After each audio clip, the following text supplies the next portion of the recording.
What secrets can you reveal now that your NDA has expired? Story 1. Working at Electronic Arts as a contracted QA tester on Sims 4 was a nightmare. The company treats contracted workers, referred to as yellow badges, like slaves, creating a cutthroat environment with false promises. We were told that yellow badges could become full employees or blue badges based on the quality of our work. But in reality, blue badges, who led our teams, would take credit for our efforts.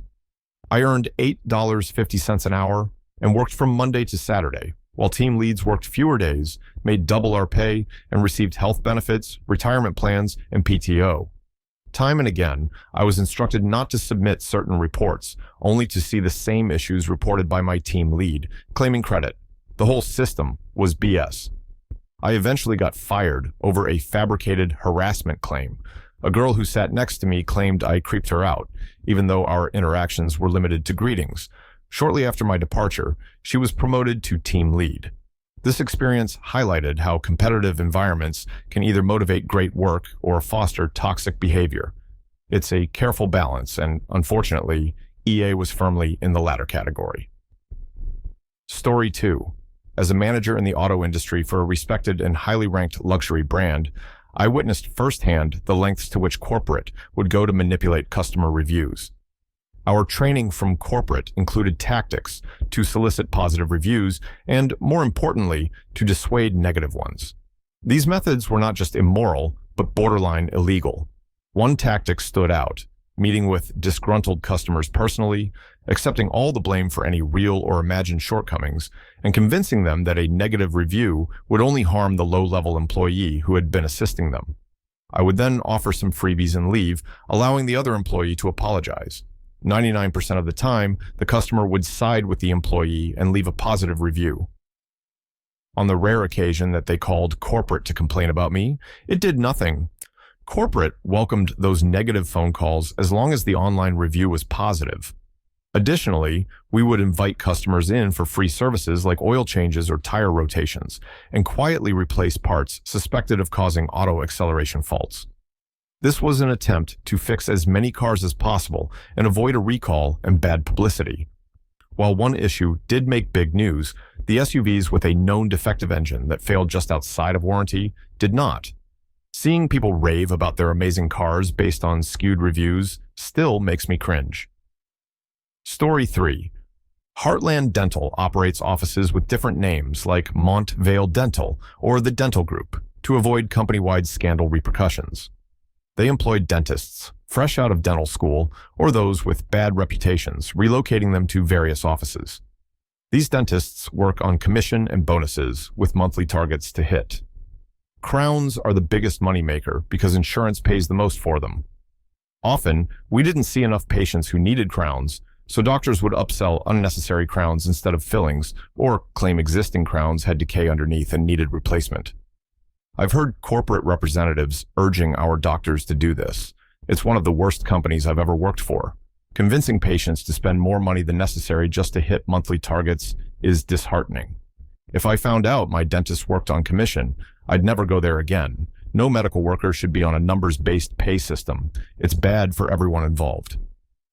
Thank you for watching. I hope you learned something from these insider secrets. Have a wonderful day or night wherever you are, and I'll see you in the next one. Story 4. During my geology PhD, I was granted access to a proposed waste disposal site for a detailed geographical survey.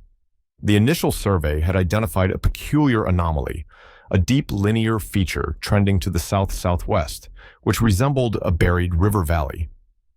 My task was to investigate this feature for an environmental impact statement, a crucial part of the planning application. Bound by an NDA, I couldn't publish any findings until after the disposal site was built, and my thesis was restricted to a select few for 5 years. My PhD supervisor and I suspected that this anomaly was an ancient river valley, possibly millions of years old.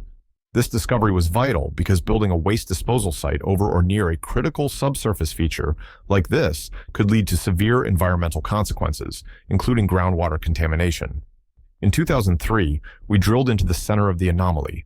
What we found was astonishing. Layers of peat and gravel, followed by 40 meters of clay lake sediments, and then more gravel. But the real surprise came next. 65 meters of hard clay, divided into 40 meters of orange clays and 25 meters of white clay, before hitting limestone bedrock at a depth of 128.3 meters, about 33 meters below sea level. These hard clays, remnants left after limestone dissolution, indicated the presence of a critical subsurface feature known as a pocket deposit. Similar deposits in the UK had been used to make pipes and cheap pottery and were around 15 million years old based on fossil pollen and leaves found within them. By the time the stay on my findings ended, the waste disposal site had already been constructed perilously close to the anomaly, exactly where it should not have been. This experience was a stark reminder of the importance of thorough environmental assessments and the potential consequences of overlooking critical geological features. Story 5. When you go to a car dealership's website and click the box to chat with a representative, 99% of the time, you're not talking to someone at the dealership. You're actually chatting with a person in an office miles away. Almost everything you ask has a canned response. Our job was to get your contact info and pass it on to the dealership so they could contact you later. Even simple questions like, "What's the mileage on this truck?" now would get a response like, "I'm having trouble getting that information. Let me get your phone number and email address, and I'll have a salesperson get back to you." I got fired from that job because I refused to engage in such deceit. If someone asked a question and I knew the answer or could find it, I would just tell them. Sometimes people just want to browse without being hounded by a salesperson trying to sell them an overpriced car. I would name the company, but last I checked, my former boss uses Reddit. Story 6. Working at Facebook was an eye-opener, and not in a good way. The culture of silence was striking. As an engineer, voicing concerns about the effects of Facebook was practically forbidden. Vague references to such concerns would show up in performance reviews. People might imagine Facebook as a comic book-style evil corporation, but the coercion there is much subtler. It comes through performance reviews, strict metric chasing, and avoiding discussions about the broader implications of those metrics. Take, for example, the average session length metric, how long a user stays on Facebook at any given time. Initially, it seems harmless until you realize that this metric contributes to radicalization and the spread of misinformation. What keeps people's attention most effectively? Sensational and polarizing posts that target people's outrage. This not only skews users' view of the world, but also rewards those spreading misinformation and rage bait. It's not that Facebook intentionally plans to maximize people's outrage, it's just that their metrics chasing makes the most money by finding these patterns. In my experience, it's the pinnacle of the banality of evil, staying silent and counting the cash while knowing the harm being done. Story 7. Back in the 90s, I was working in IT for a state agency, a role shrouded in strict confidentiality about the hardware and operating systems we used. At the time, the industry was dominated by proprietary systems like NetWare, and expenses were high. Amidst this, I decided to take a different path. In a dusty corner of our office, I found an old, nearly forgotten server. Seeing potential, I souped it up and installed Linux on it to manage our networks. This move was nothing short of revolutionary in our environment, where Linux was considered avant-garde, almost rebellious. The server not only performed well, but also allowed us to provide services like email and Samba for free, services for which we had been paying exorbitant fees. The NDA I had signed wasn't about protecting security secrets. It was about concealing how much money we were wasting on outdated and overpriced solutions. By the time my tenure ended, we had saved a significant amount of money, and I had learned the importance of innovation and questioning the status quo, even in the face of restrictive policies. Story 8. Remember the giant robot fight between the US and Japan? The US team, Megabots, spent over 2 years and $2.5 million preparing for a real fight. However, upon arrival in Japan, we were told we had to stage the fight due to a loophole that would have allowed the Japanese team to pull out and prevent us from using their images. We soon discovered why. While their robot looked impressive, it was essentially foam covered in sheet metal. Due to pride, we couldn't have a real fight as it would have been a bloodbath. After the NDAs expired, one of Megabot's founders explained everything in a YouTube video. The company eventually folded, and the disappointing duel was a major reason for that. It was tough to see the response from communities like this one, knowing we felt just as duped.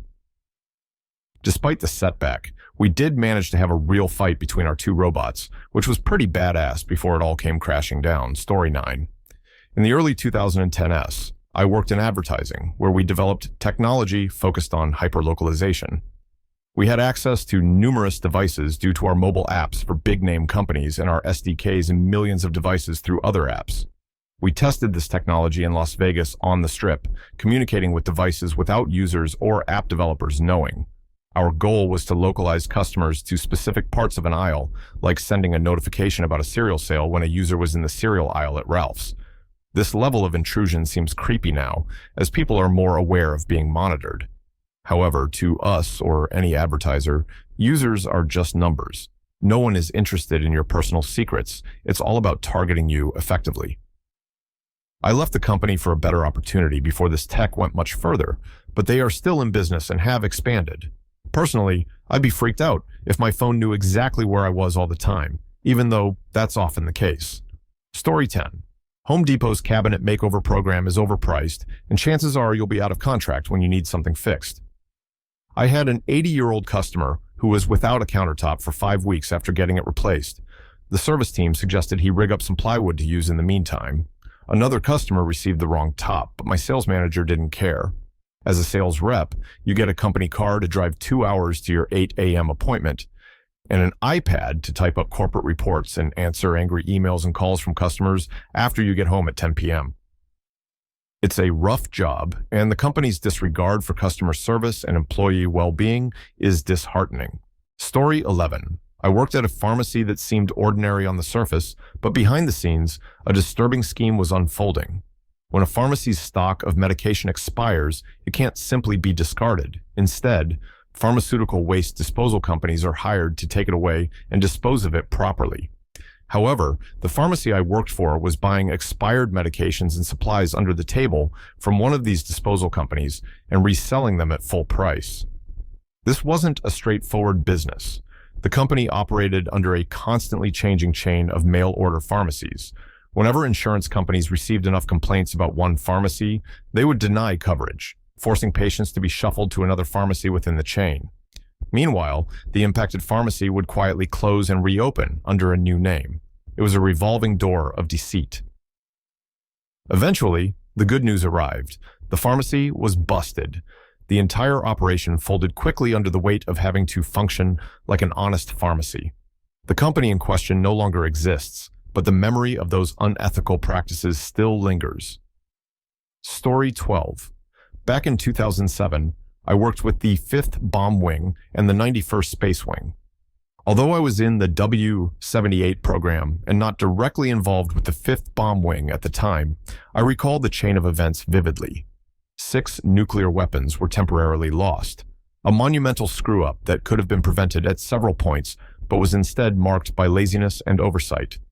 A specific method is used to visually determine what is loaded in the pylon, but person after person failed to check. The AGM maintenance crew, breakout crew, transport crew, munitions control, pilots, navigators, and flight officers all missed it.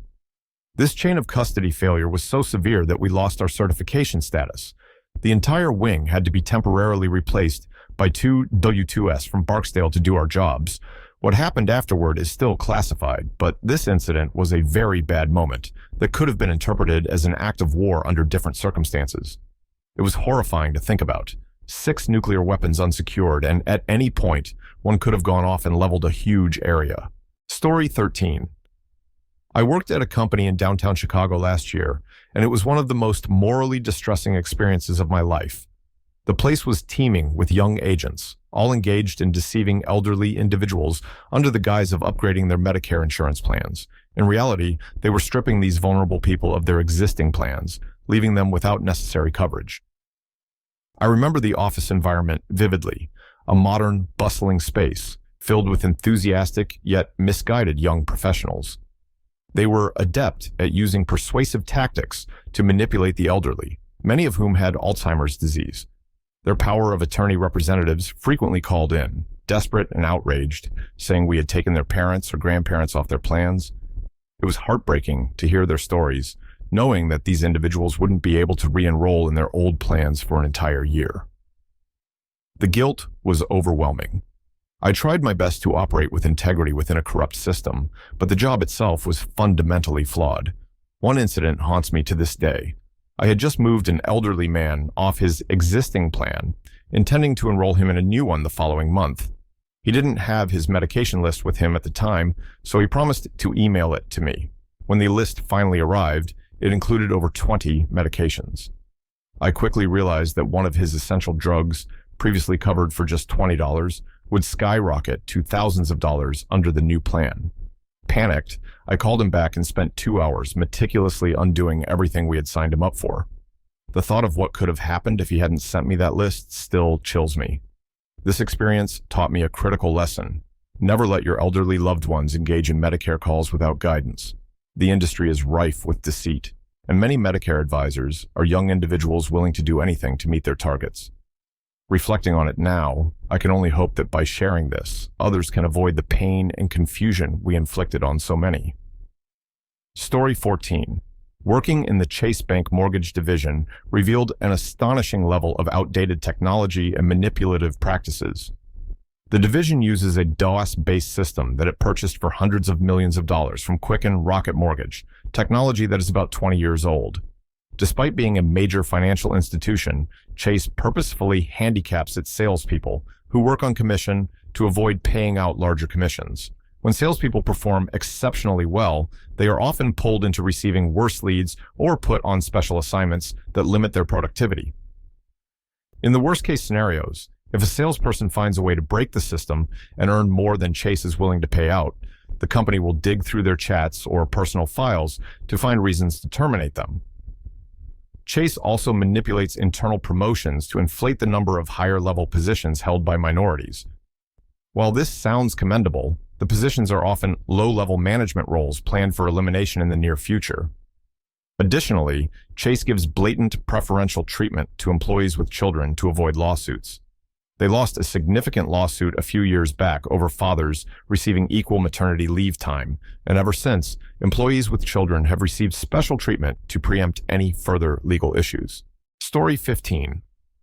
One Monday morning, a new company took over the contract I was working on and sent an email with a bombshell. We had until Friday to accept a 20% pay cut, or it would be our last day. As the team lead, I'd been part of the committee that hired every member of my team. When they asked if I was staying, I told them I was, but acknowledged that it was a significant pay cut and offered to write them letters of recommendation if they chose to leave. Surprisingly, they all decided to stay. I was under an NDA that prevented me from revealing that only 5 out of the 50 of us kept our previous pay rates. My team obviously assumed I was taking the pay cut along with them. It felt sleazy and wrong to treat my guys that way, and looking back, I'm pretty sure that NDA wouldn't have held up in court.